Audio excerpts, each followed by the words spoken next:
All right, it's Monday.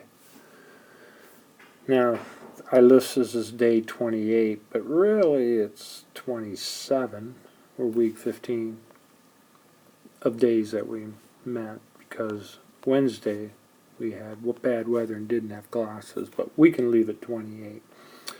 We're 1 day short of, twice a week here because we had Monday off early in the year. Cyber defense, leaving on Friday. I think we're pretty much set. I'll go through some details tomorrow. NET-134, IT Essentials. We talked about security topics, labs, a couple things in finishing the term. More on that later. These exams are on. We're going to do chapter 1 through 9 final on Wednesday. The last hour of the class, I'll give you some of the questions to look at beforehand if you want to double check or look them up. Look at them individually and then as a group, and then you'll put that away and then we'll take the test. At the end of class, we talked about some of the key things we've learned and what's been the most challenging. Let's take a look at some of the things we talked about.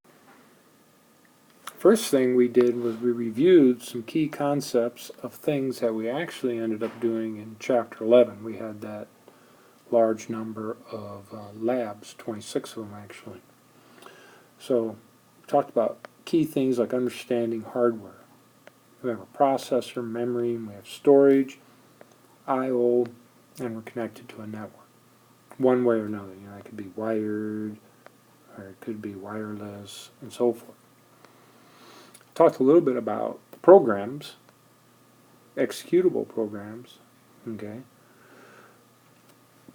and how we bring those into memory, and then when we start executing them, they become processes, and those instructions then move back and forth to the processor to actually get processed, so to speak, or executed.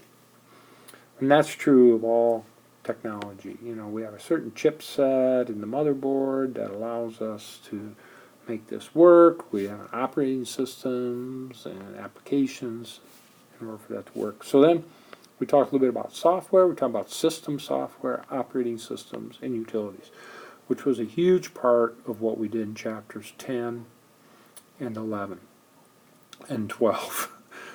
Basically, we talked about OSs, utilities, and how those communicate, and then apps, which do what we need to do, and from the apps we have our user data that we store. A simple example, you type something up in a word processor and you store it. Okay, you have a file where it has the data. That data relates to a certain app that created it. And then to make our whole system function, the hardware and software together, we have an operating system and utilities that go with it. Some of the other operating systems we talked about in chapter 12, Apple's iOS, the Android, Mac OS, Linux. Now with all of these, they spent a lot of time in chapter 11 talking about 11 and 12, the command line interface, both for Windows and Linux. Linux was in chapter 12. You have more precise control over what you're doing. A lot of times it's more efficient. You might not think so, but it can be. Then we can write scripts to execute those lines of code to do something. I gave a little example. They have a help screen you can do in command prompt, and it lists all of the items with a little description.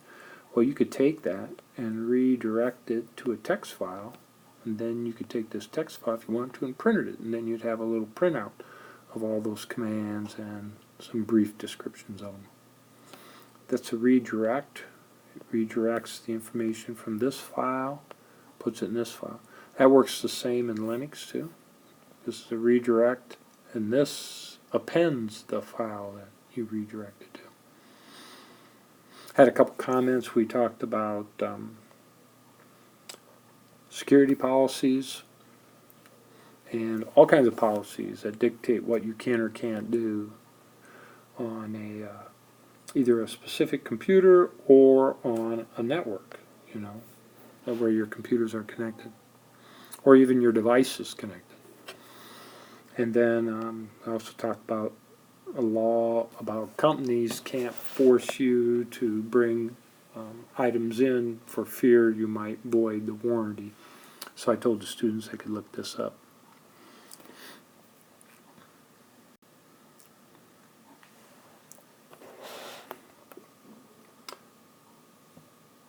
So, basic things in functioning, as far as maintaining a device. Mostly we're talking about PCs, but the operating system allows you to manage the desktop, what it looks like. We have a task manager. If for nothing else, you can open that up and kill a process that's locked up or not working. A program you've loaded and you're executing and all of a sudden quits working. We have this whole concept of file structures and directory structures, different file systems. How do we store all these files? And we have three fundamentally basic file types, right? We have system files for running the computer. We have program files or applications, and then we have user data. Okay, three major types. And then the control panel, there are a large number of things we can do from the control panel. We didn't go through all those details, but the lab did from chapter 11. Talked a little bit about the difference between a domain. We have some server that we can use to control access to the network and who can see which shares, which files, and so forth. Or, for example, the computers which we installed Windows, those were work group. You can set it up so they can peer-to-peer with each other, but we're not using the idea of a domain.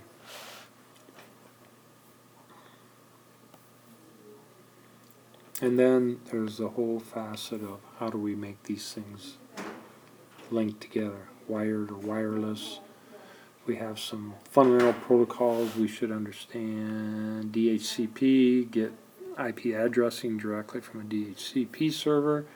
DNS, use a URL, a name, a domain name, and then DNS gets us an IP address in order to move us through a network. How we set IP addressing on a computer, either using DHCP or static. You should understand that. We don't change or adjust the MAC address. We should just know what it is, the physical address of our interface. It could be wired or wireless or both in one computer. And then what it means to default out. Having a default where when you're the current network you're on cannot find where to send it, it can default it out to the hierarchy of another network. Eventually maybe even end up in the internet. Virtual private networks, a way to secure communications through a cloud, a lot of times thought of the internet, but it could be other ways to secure communications. And then we talked about telnetting and SSH into a device. For example, here the work server 2 that's in our demilitarized zone here on campus. I'll keep moving. Troubleshooting You should understand restore points, setting a restore point like before you would install some upgrades or something complex, and then you can always roll back to that restore point. Remote desktop, being able to access and manage a desktop from another computer, either within Windows or using other software to do that. And then we talked about backups briefly. Timing, when should you back up? What should you back up? And then where do you store the backup? And so forth. Yeah, this is crucial. Nowadays, ransomware seems to be one of the more common attacks nowadays.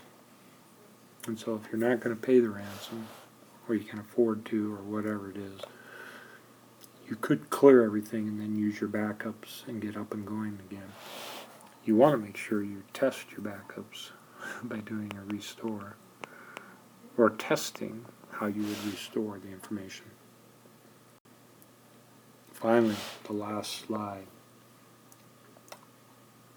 We have this asset data. Can we trust it? Is it confidential? Only the people that need to see it see it. And then how do we make sure we maintain those two, but yet allow a company to function using the data? What states are the data in? It's either stored, it's in transit, moving between computing devices, or it's in a computing device being processed. Okay, we have to think about all three of those.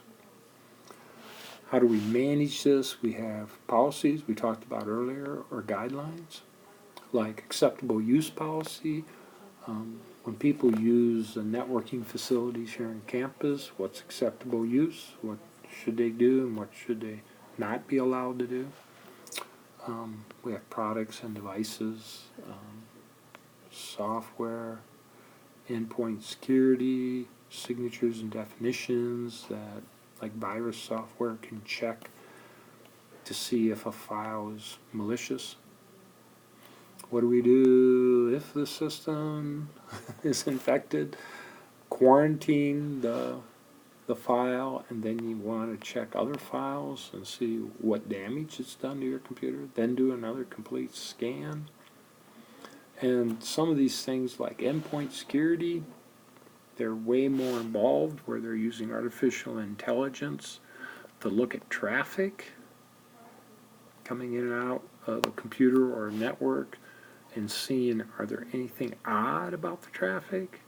And if it is, they can flag that. It goes well beyond just signatures and definitions.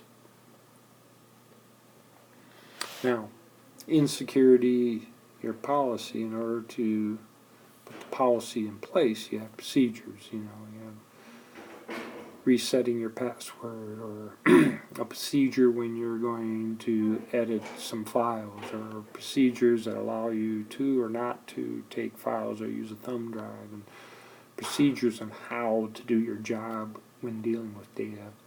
And the most important part of all those are people. Nowadays, there's a lot of work done to train people to understand security and not make mistakes dealing with security, like phishing, getting tricked into clicking on a link that then creates problems. We talked about getting rid of hard drives, data wiping. We talked a little bit about that, not very long. What do you do when you have a hard drive you're not going to use anymore? You need to either destroy the device or use some method of making sure all the data is off of it. It's trickier than you would think. It's not just deleting it.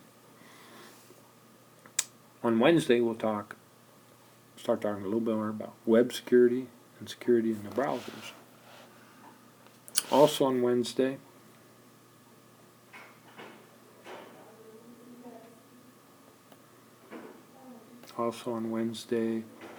we have the chapter 1 through 9 final. So there is a practice test. If you haven't, you should take it. All right, that's it.